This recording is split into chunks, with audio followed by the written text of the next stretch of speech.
What's up, gang? I'm back. This time I'm doing Premier League predictions for the season, the upcoming season, of course, because who predicts for other seasons? That would be ridiculous. Now, listen, guys, I'm Canadian.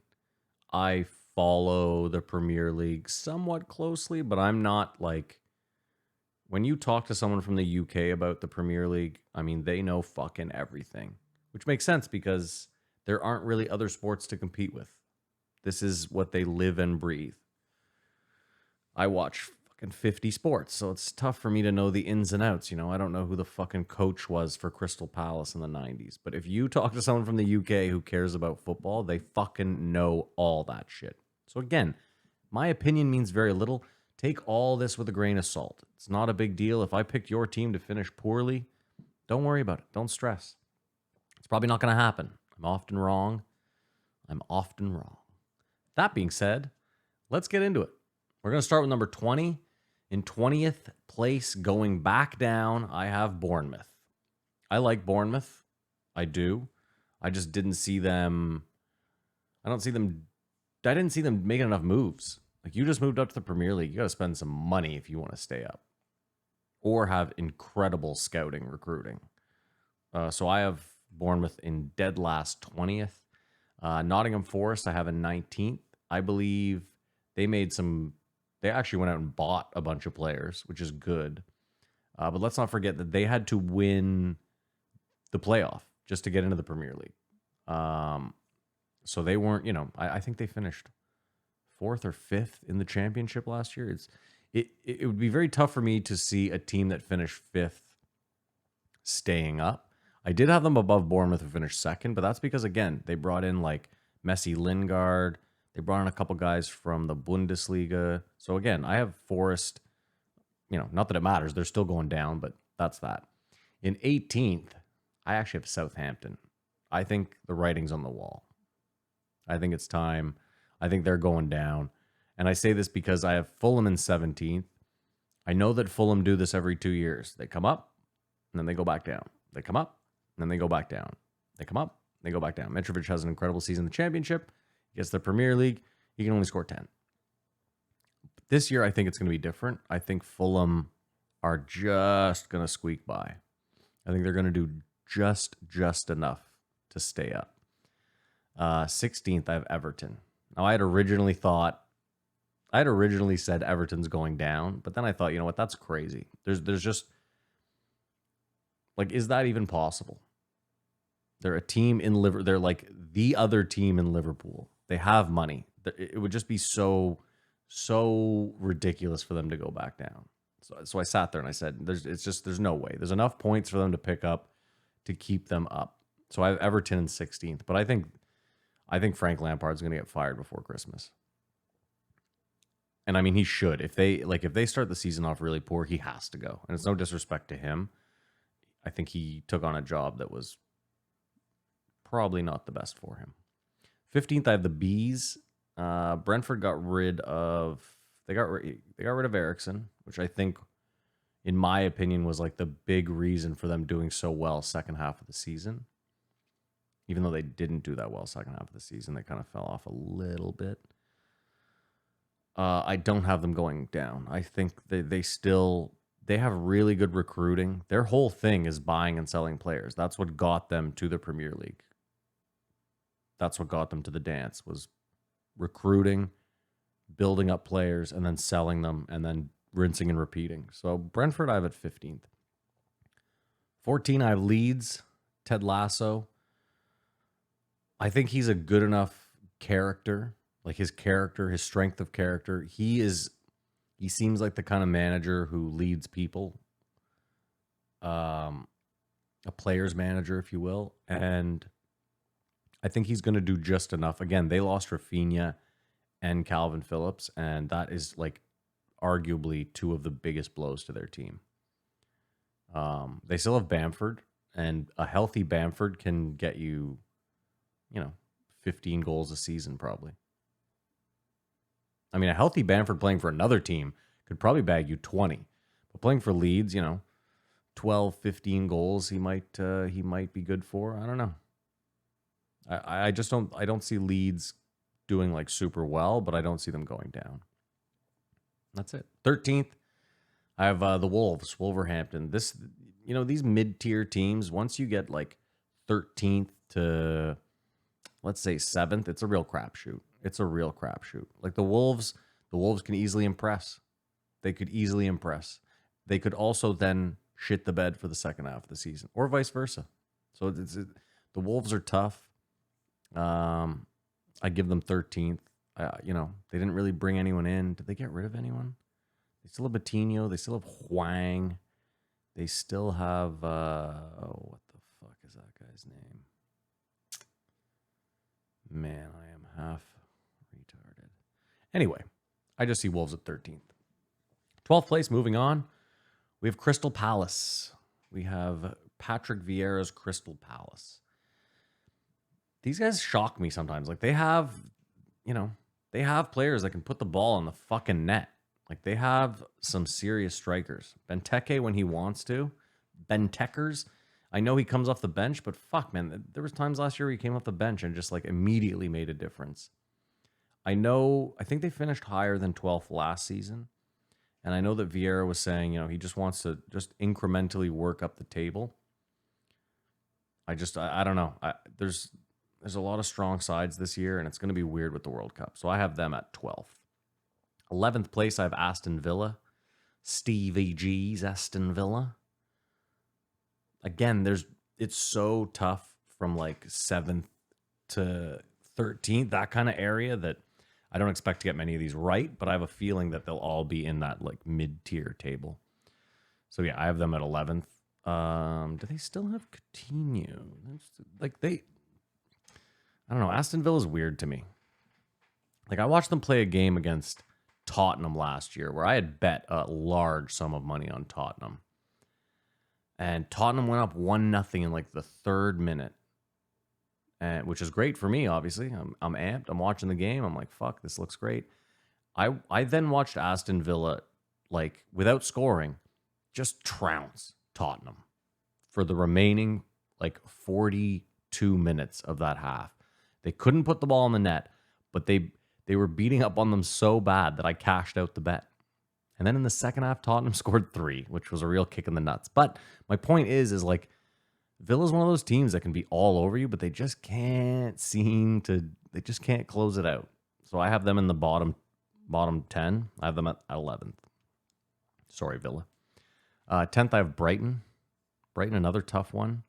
They have the players where they could go out and win games, but they're just missing something.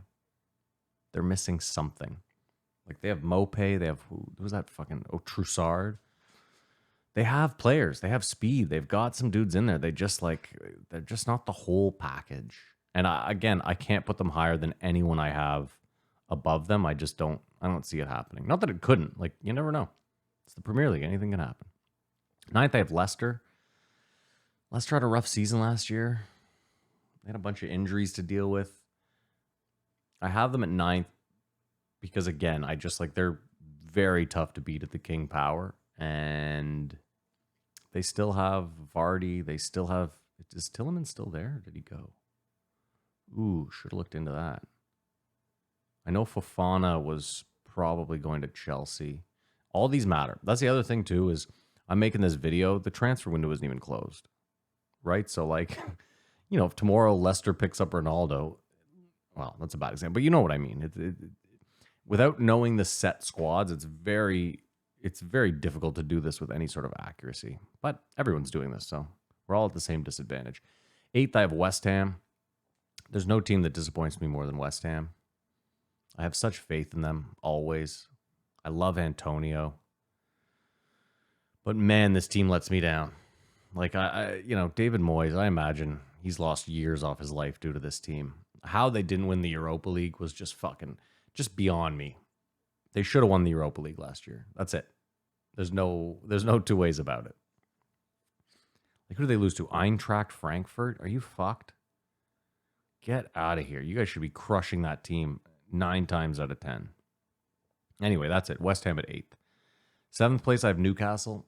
I think Newcastle, they have more money behind them than King Croesus now. So they should Now, again, the owners are doing it smart. They're not just going out and hammering the transfer market and just throwing a bunch of talent that won't work together in there. They're trying to find the right pieces. Not that they won't spend the money, but they're just trying to find the right pieces for that squad.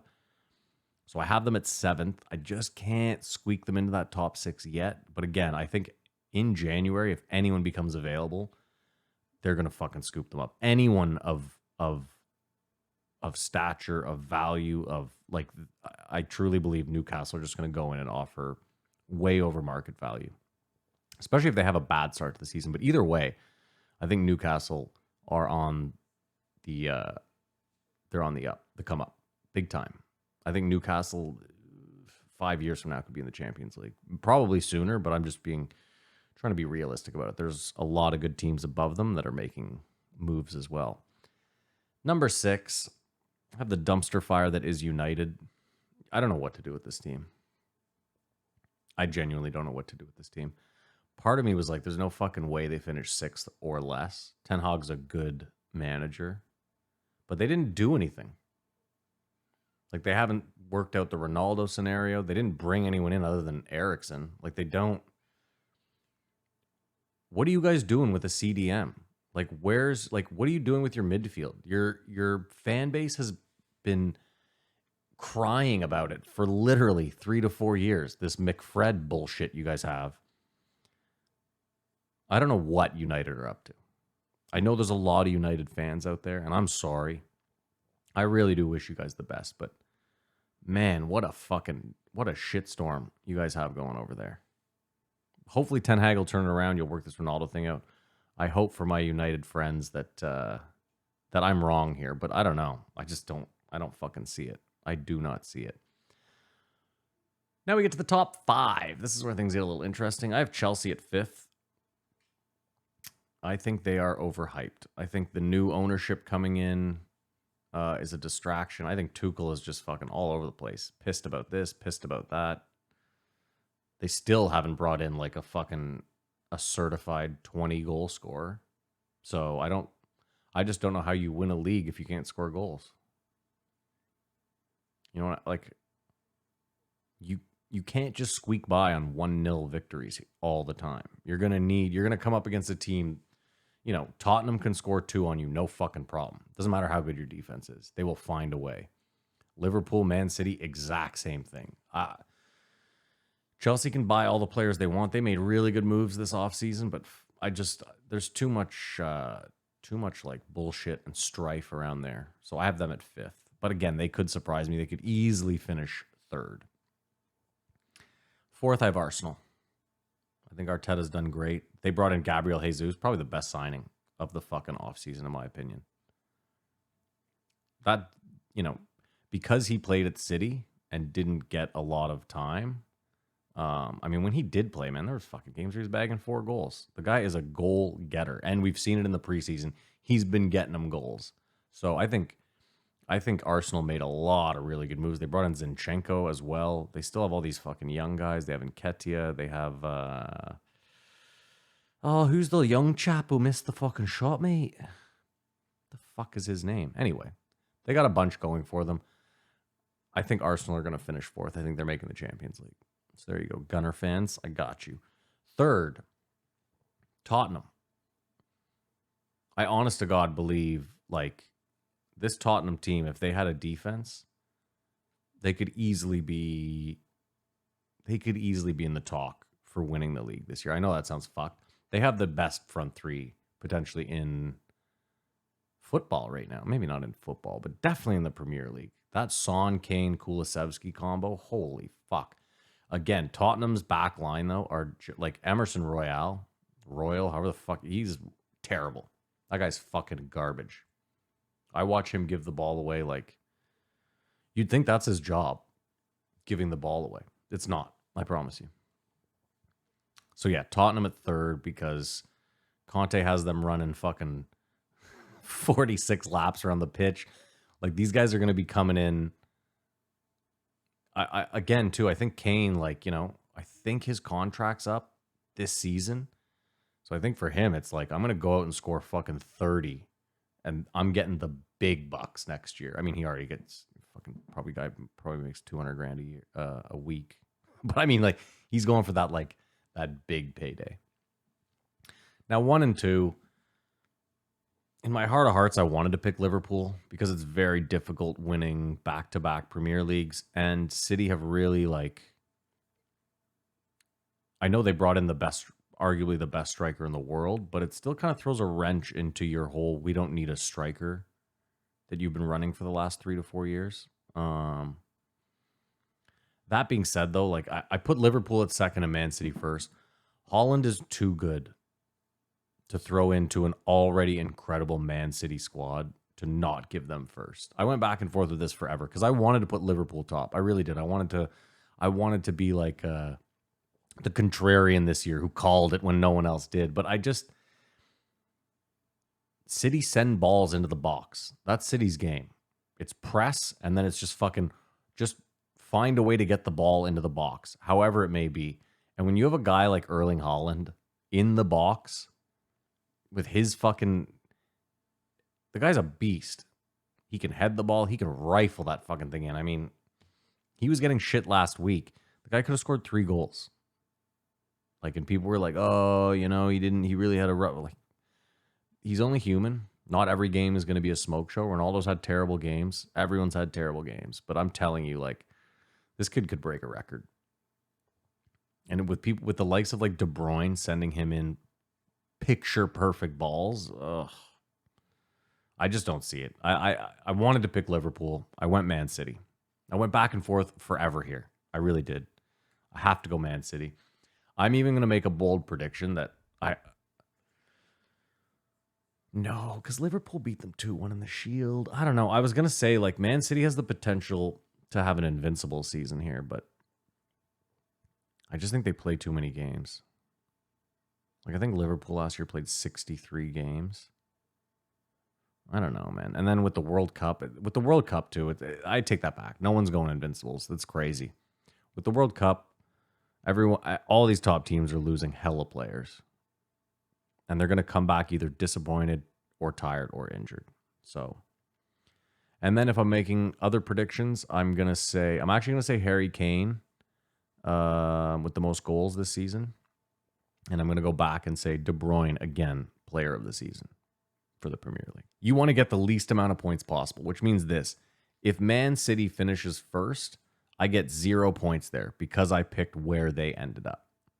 If Man City finishes third, that's not going to happen, I would get 2 points because I was 2 off. And you do that for every team. So, like, if Tottenham were to finish 8th, I get 5 points, which is, you don't want points. And just to give you an idea, 60, from what I've read online, 60 points is like that's kind of like the sweet spot. If you can get 60 points in a season, you've done, like, pretty well. 60 points or lower, obviously. So that's it, guys. That's those are my Premier League predictions. Thank you for watching. I hope you enjoyed. I am probably going to do like a live stream watch along most Saturdays if I can get up early enough and if I'm in the mood. It will never be the 7 a.m. games. That's when the first game starts. I'm not up that early on a Saturday. You can go get fucked. But the 10 o'clock games, the 10 a.m. games, I'll probably do most of those live here on the channel if you want to watch along with me. Other than that, guys, I hope you have a great day. I hope you have a great week. Get the fuck off the internet. Enjoy yourself. Go tell someone you love them. That's it from Chico and I. Have a great day.